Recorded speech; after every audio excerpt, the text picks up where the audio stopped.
राधे राधे सभी को। जया एकादशी यह एक ऐसी एकादशी है जिससे मनुष्य अपने पिछले जन्म के पापों से मुक्त हो सकता है। जी हाँ, आज के वीडियो में हम जानेंगे जया एकादशी के बारे में।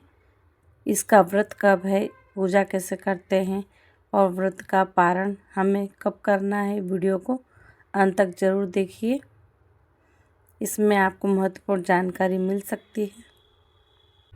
जया एकादशी के दिन जल्दी उठें और स्नान आदि करने के बाद अपने लड्डू गोपाल के पास जाएं और उन्हें हल्के हाथों से जगाएं। यह पूजा हमें सुबह के समय करनी है। जया एकादशी व्रत में जिस दिन आप व्रत रखते हैं उस दिन लड्डू गोपाल को भी आप जल्दी उठा दीजिए और धीरे से हल्के हाथों से उन्हें सहलाते हुए उन्हें जगाएं। जगाने के बाद उन्हें गुनगुना दूध दीजिए, क्योंकि अभी सर्दियां चल रही हैं।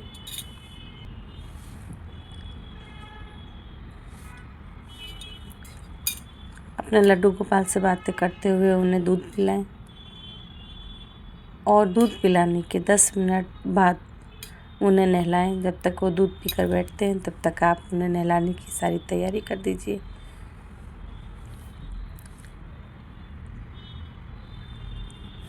इस तरह से उन्हें बिठा के देखिए, हम सबसे पहले एक थाली लेते हैं, थाली में स्वास्तिक बना लेते हैं,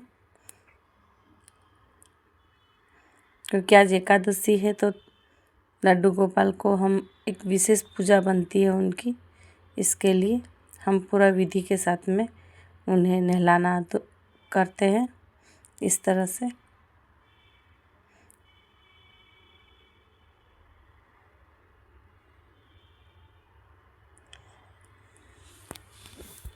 जया एकादशी, आठम, 11 इस तरह का जब दिन आता है तब हम लड्डू गोपाल की खास सेवा करते हैं। उन्हें चंदन और हल्दी के लेप से या फिर दही के साथ में या तो पंचामृत के साथ में इस तरह से हम बना लेते हैं और फिर उनका स्नान करते हैं। मैंने हमारे लड्डू गोपाल को पहले शहद से नहलाया है और नहला के मैंने इनके पूरे शरीर में शहद की मालिश कर दी है। और फिर उसके बाद मैंने दूध में थोड़ा सा दही डाल के रखा हुआ था, इसी से मैं अपने लड्डू गोपाल को नहलाती हूँ। इससे इनके चेहरे में चमक भी आ जाती है और ये पंचामृत हमारा सभी लोगों में पूजा में काम आता है।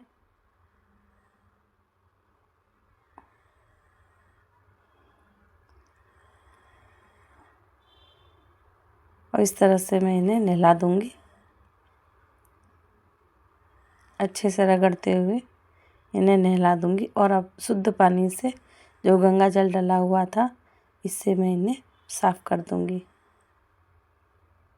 देखिए कितनी अच्छी सी चमक आ गई है मेरे कान्हा में। और नहलाने के बाद में ये जो जल बचता है इसको आप खुद ग्रहण कर सकते हैं, और अगर आपको ग्रहण नहीं करना है तो इसे ऐसी जगह पर डालना है जहाँ पर आपका पैर ना पहुँचे या कोई ख़राब जगह ना हो। तुलसी के क्यारे में या कोई भी मिट्टी जहाँ पर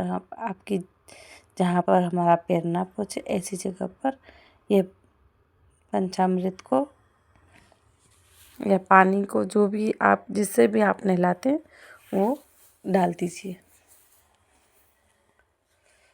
इसको उठा कर के हम रख लेते हैं और इसको हम अपने गमले में डाल देंगे। अब हम अपने लड्डू गोपाल को पोंछ लेंगे, हल्के हाथों से पोंछते हुए, इनसे बातें करते हुए। और आज के दिन हम इनको भी पीला वस्त्र पहनाएंगे और पीला वस्त्र पहनाकर इन्हें तैयार करते हैं।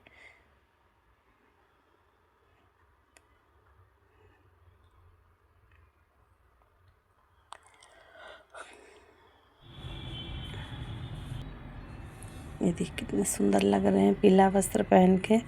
मेरे लड्डू गोपाल कितने सुंदर लग रहे हैं।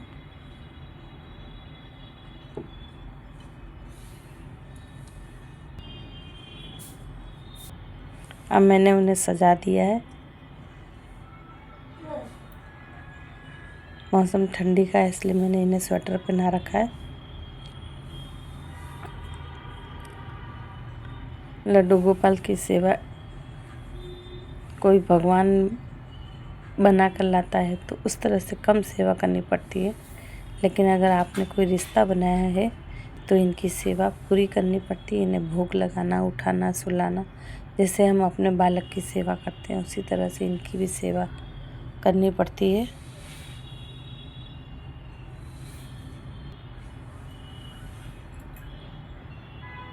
मेरे लड्डू गोपाल तैयार हो चुके हैं और अब मैं जया एकादशी की पूजा करने के लिए चौकी लगाने जा रही हूँ।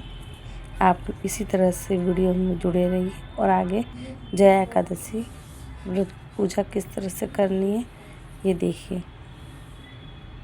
पूजा आप अपने मंदिर में या चौकी लगाकर भी कर सकते हैं। मैंने इस तरह से ये चौकी लगाई है, उसके ऊपर मैंने पीला कपड़ा डाल दिया है और अब मैं अपनी पूजा शुरू करने जा रही हूँ। इसमें तिल का भी बड़ा महत्व होता है। पीले फूल या तिल का आसन लगा सकते हैं हम, और इसमें भगवान विष्णु की कोई भी फोटो उस पर रखेंगे। तो मैंने तिल का आसन लगा दिया है और ये मैंने अपने गणपति भगवान के लिए आसन लगाया हुआ है और ये मैंने अपने लड्डू गोपाल के लिए आसन लगाया है। और अभी आसन देने के बाद में मैं इन्हें स्थापित करूँगी। इस तरह से मैंने भगवान विष्णु की ये फ़ोटो मेरे पास थी, मैंने ये स्थापित की है। अब मैं अपने गणपति भगवान को भी स्थान दूंगी। अगर आपके घर में लड्डू गोपाल हैं तो आप उन्हें भी बिठाइए, और अगर नहीं है तो कोई बात नहीं, भगवान विष्णु लड्डू गोपाल का ही रूप है, तो आप उन्हें अपनी जो फ़ोटो है फ़ोटो में भी उनकी पूजा कर सकते हैं। अब हमने चौकी लगा ली है और सभी को विराजमान कर लिया है। अब हमने चौकी लगा ली है और सभी को स्थान दे दिया है, और सभी को स्थान देने के बाद में अब हम सभी को ये लोटे में गंगा जल डाल करके सभी को भाव रूपी स्नान कराएंगे। हमने लड्डू गोपाल को स्नान करा के उन्हें वस्त्र पहनाकर बिठाया है, पर हमने सबके साथ में इनकी भी पूजा कर ली है। अब स्नान कराने के बाद में ये कलावा वस्त्र रूपी पहनाएंगे।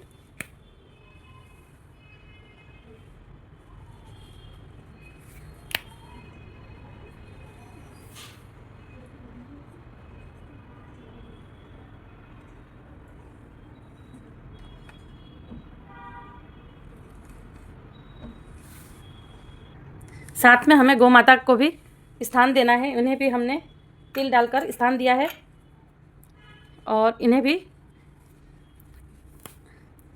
हम सबसे पहले भाव रूपी स्नान कराते हैं और उसके बाद इन्हें भी हम कलावा पहनाते हैं। अब हम दीपक को स्थान देंगे।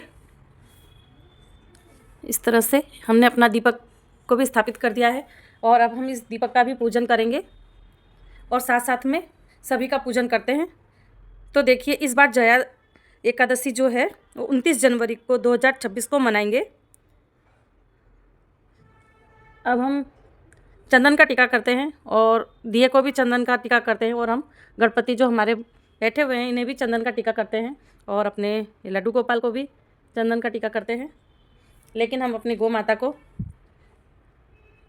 कंकु का टीका करेंगे। आज के दिन चावल का यूज़ नहीं करते, चावल नहीं यूज़ किए जाते हैं, इसके लिए आज के दिन हम तिल का उपयोग करेंगे। चावल की जगह हम तिल उपयोग करते हैं, तो हमने तिल से इनका पूजन कर लिया। और इतना पूजा करने के बाद में अभी हम दीप जला लेंगे।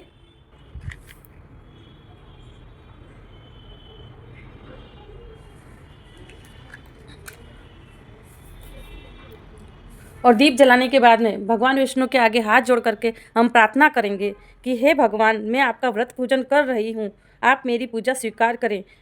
अगर जाने अनजाने में हमसे गलती हो जाए तो हमें क्षमा करना।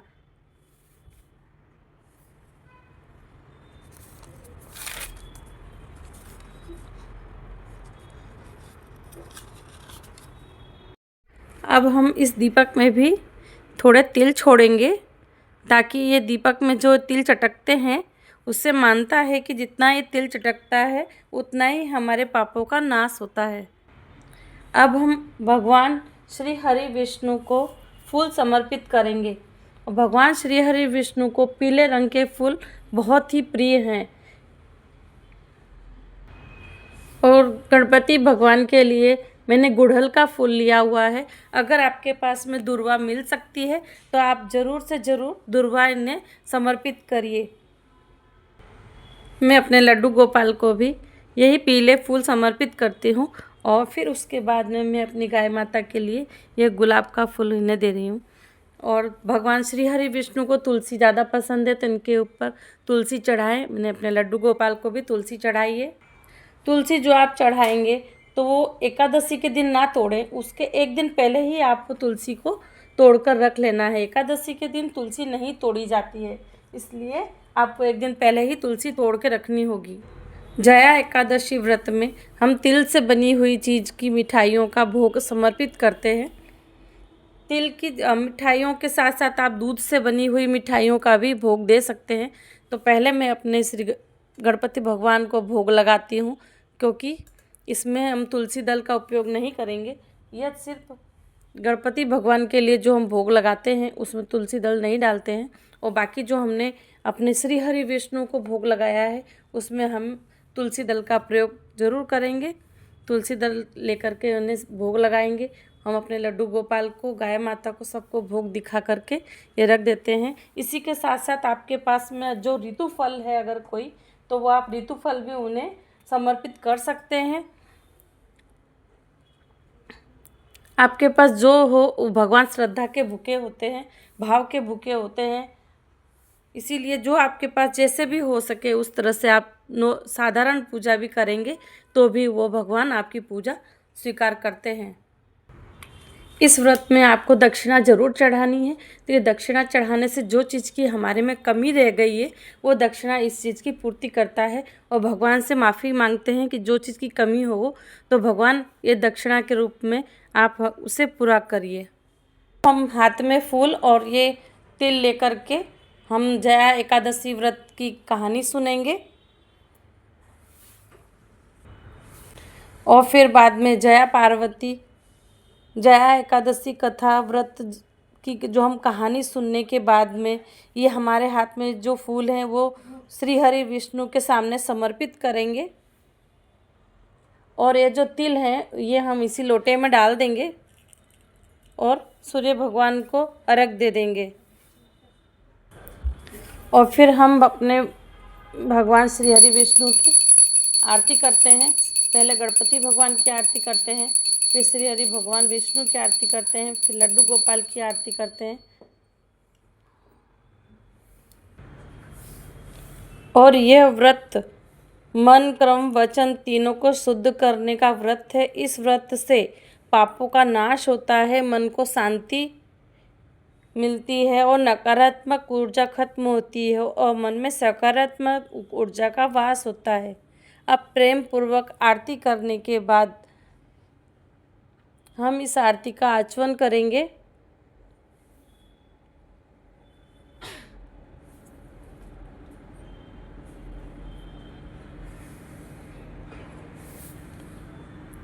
इसी तरह से हमारी पूजा समाप्त होती है और हम भगवान श्री हरि विष्णु से क्षमा मांगेंगे। अगर कोई चीज़ की कमी रह गई हो तो हमारी पूजा में उसके लिए हमें क्षमा करिए और मेरे परिवार पर आपका हाथ सदैव बना रहे। इसी भावना के साथ मैं आपकी पूजा पूरी करती हूँ। व्रत कैसे करें? तो जया एकादशी व्रत के दिन सुबह जल्दी उठकर स्नान करें और भगवान श्री हरि विष्णु का ध्यान करें। इस दिन अगर आपके पास पीले वस्त्र हों तो ज़रूर पहने। इस दिन भगवान श्री हरि विष्णु को तुलसी ज़रूर समर्पित करें। घी या तेल का दिया ज़रूर जलाएं। अगर आप उपवास संभव ना हो तो फलाहार आप कर सकते हैं। और इस दिन चावल, अनाज या लहसुन या तामसिक भोजन न करें। और शाम के समय इस चौकी पर फिर से घी का या तिल का दीपक आप जला सकते हैं। और जो आप भोजन में फलाहार करते हैं वो अपने श्री हरि विष्णु को भी समर्पित करें। और एकादशी पारण द्वादशी सूर्योदय के बाद और द्वादशी तिथि समाप्त होने से पहले करना चाहिए। तो 30 जनवरी सुबह 7:09 से 9:24 मिनट तक पारण का उत्तम समय रहेगा। हिंदू धर्म में एकादशी व्रत का बहुत बड़ा महत्व माना जाता है। माघ मास के शुक्ल पक्ष में पड़ने वाली इस एकादशी को भगवान विष्णु की कृपा पाने का सबसे सरल माध्यम माना गया है। धार्मिक मान्यताओं के अनुसार जो व्यक्ति पूरी श्रद्धा के साथ यह व्रत रखता है उससे न केवल मानसिक शांति मिलती है बल्कि उसे प्रेत योनि जैसी नीच योनियों से भी मुक्ति मिल जाती है। तो आपको पूजा विधि कैसी लगी कमेंट में ज़रूर बताएं। चैनल को लाइक करें, वीडियो महत्वपूर्ण हो तो दोस्तों में शेयर ज़रूर करें। सभी को राधे राधे।